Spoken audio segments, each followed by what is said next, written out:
guys, welcome back to another video. Before this video starts, yes, I am in a new space. It's only temporary and yes, it's messy, but that's not my problem. So today we're going to be talking about Cannock Forest. It's pretty well known, I'd say.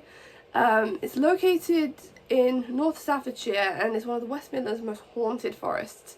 It's known for quite a few ghost sightings, such as the infamous Black-Eyed Child, which, mind you, is very creepy. I have seen pictures of this thing and it is like nightmare fuel. There's a supposed phantom cyclist and there's a parachutist seemingly suspended in thin air, falling endlessly. There's many more. Before I move on to the ghosts of this forest, I'm going to explain a bit about the history of it. However, it does get quite dark, so viewer discretion is advised. Basically, between the years of 1965 and 1967, 3 girls between the ages of 5 and 7 were unalived in Staffordshire and dumped in Cannock Forest, where their bodies were discovered.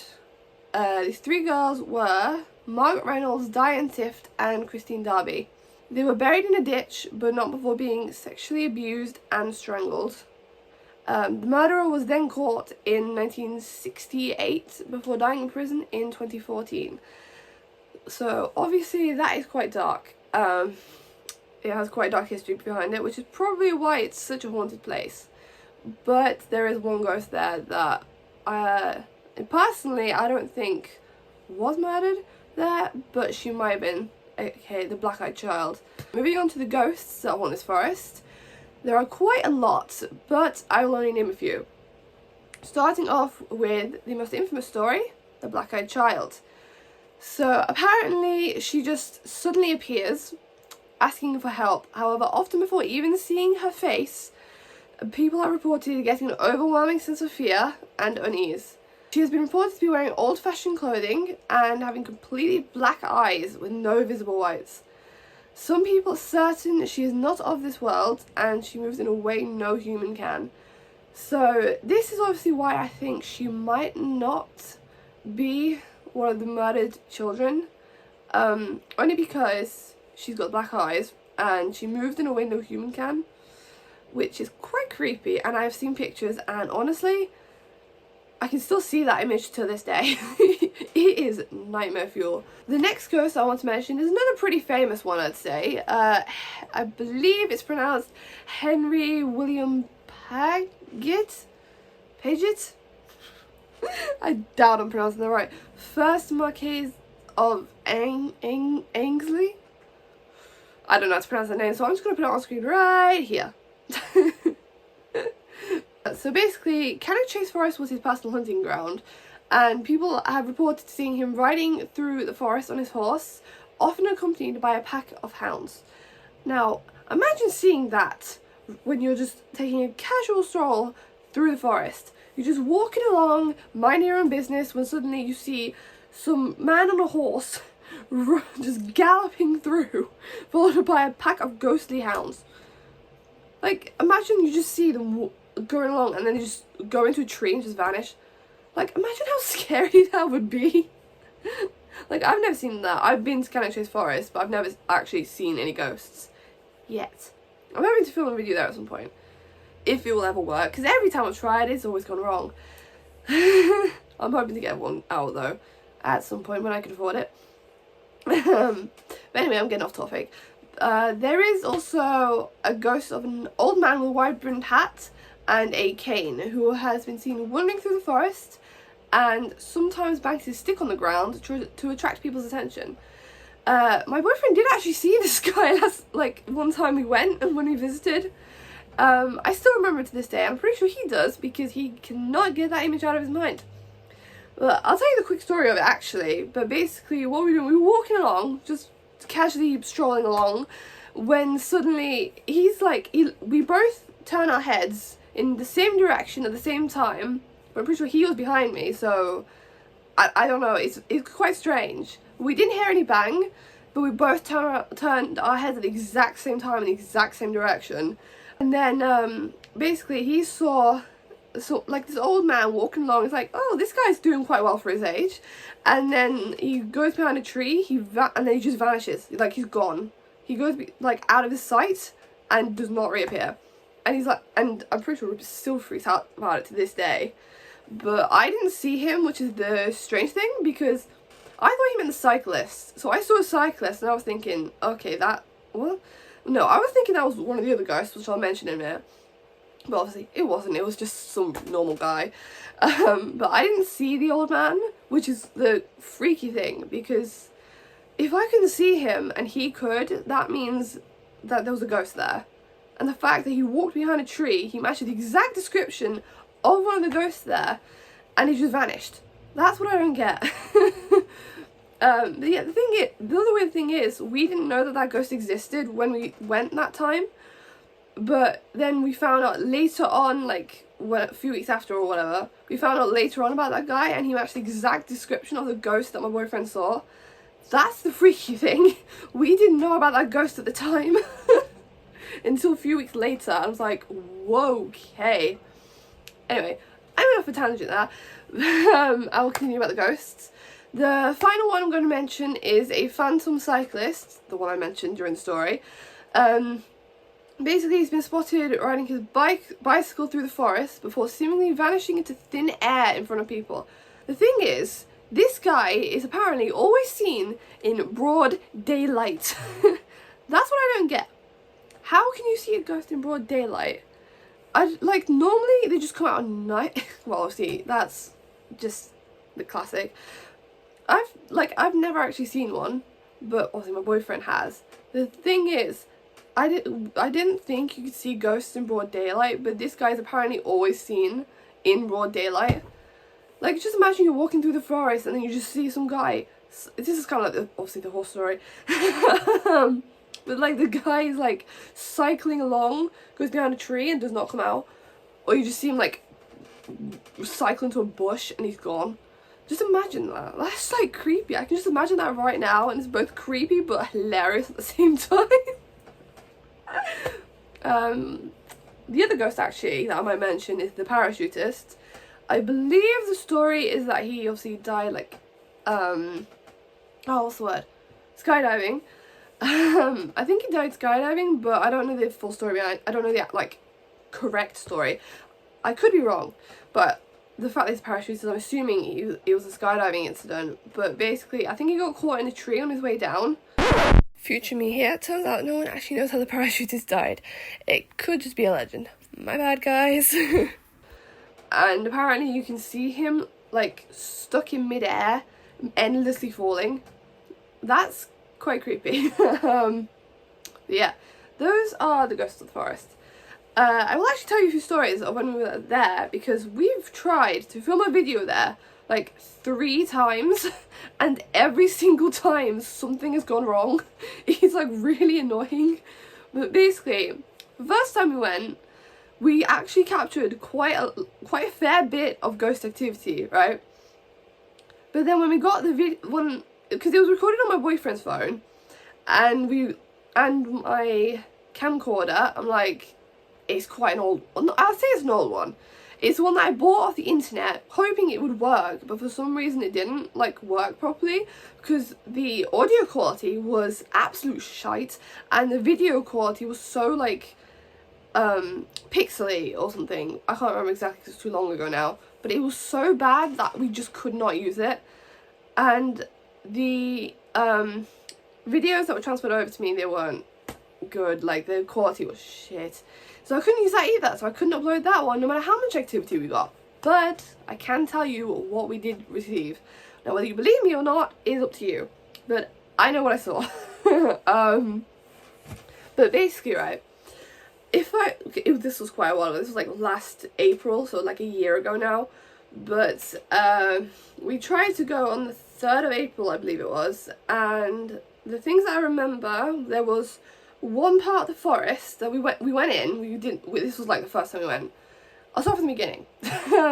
This is the first time we went, so we got there, we got like an SLS app on our phone, and we tried to use it.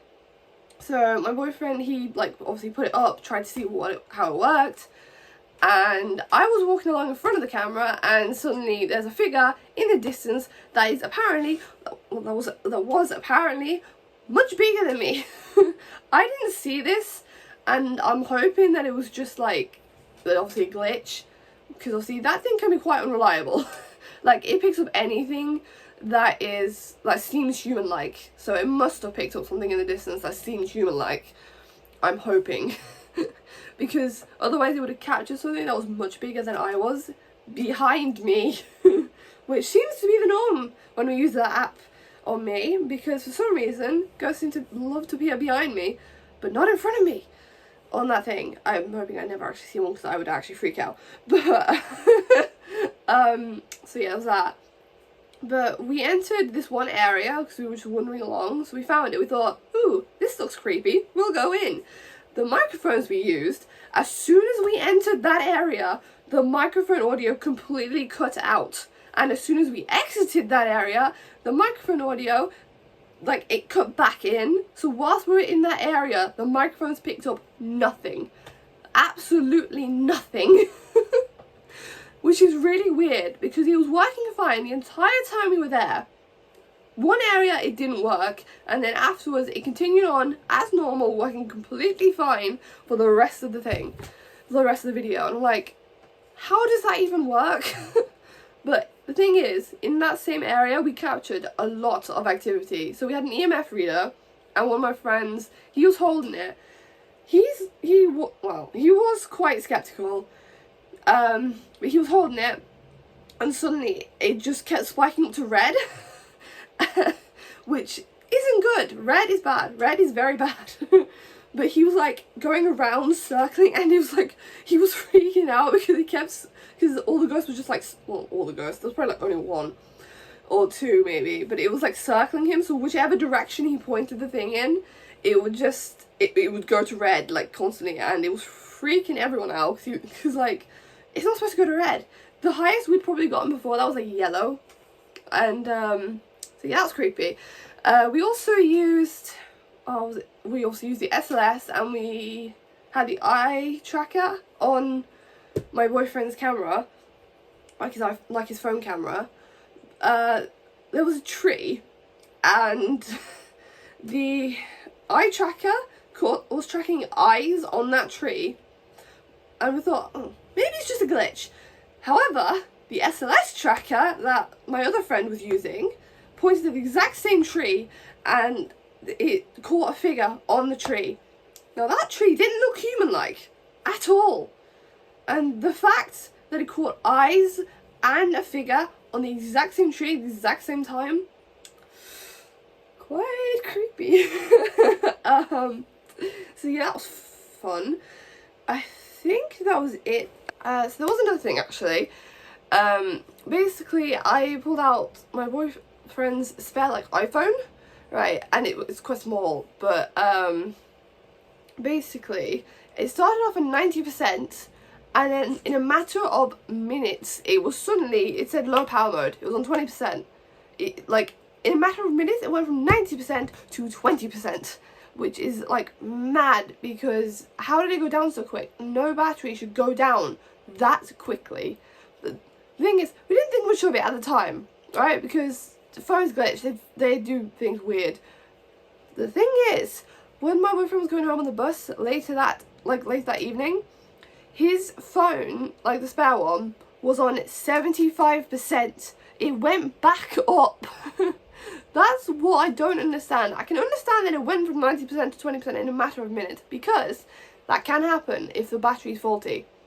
But the battery going back up to 75% as soon as we leave Cannock Chase, that's what I don't get, because I know that ghosts can drain, I think it's like it can drain the energy from like an electric device, aka a phone, so they can use it to communicate or like move things or just so someone can see them or whatever. I'm not quite sure on the backstory to it.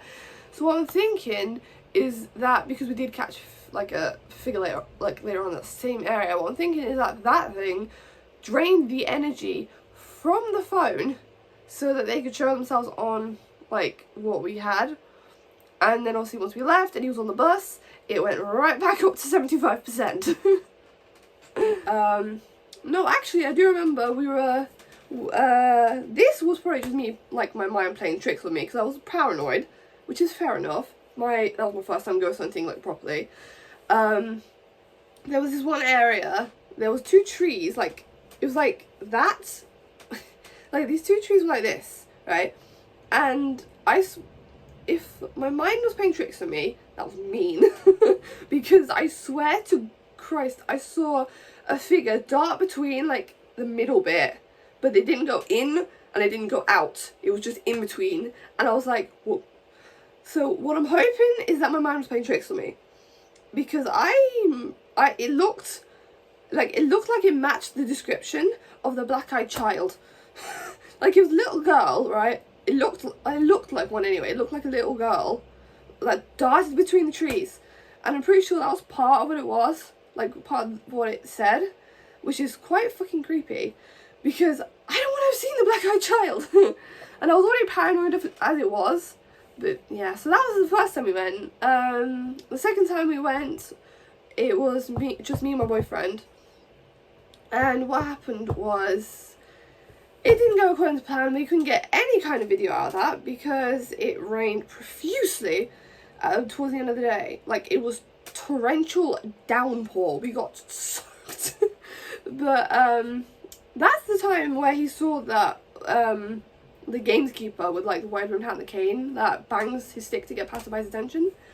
Yeah, that was quite creepy. But that day, it was quite wet. It was, because British weather, of course. Dark, cloudy, raining. It wasn't raining when we first got there. It was, like, actually not too bad. I did fall over that day. That hurt. I, like, stepped on a tree trunk. But we were just walking along. Oh, what happened that day? I was trying to remember because it was so bloody long ago.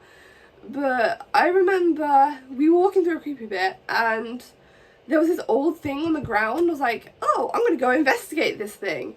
Bad idea. I walked towards it, and then I saw this, like, shadow dart away from it, and I'm like, okay, nope, I'm going to walk away from this now. Because the most I ever see is shadows. But the further I approach this very old thing that was, like, in the ground, and suddenly I see a fucking black shadow dart. Oh, I see black. Yeah, it like darted along, like, away from it. I was like, okay, and it was just like, fuck this shit I'm about. I was not gonna stay much longer. But yeah, that was, like, really creepy. And then towards the end of the day, it was torrential downpour, and we had to try to stop our equipment from getting soaked. So yeah, we didn't get much out of that day, unfortunately.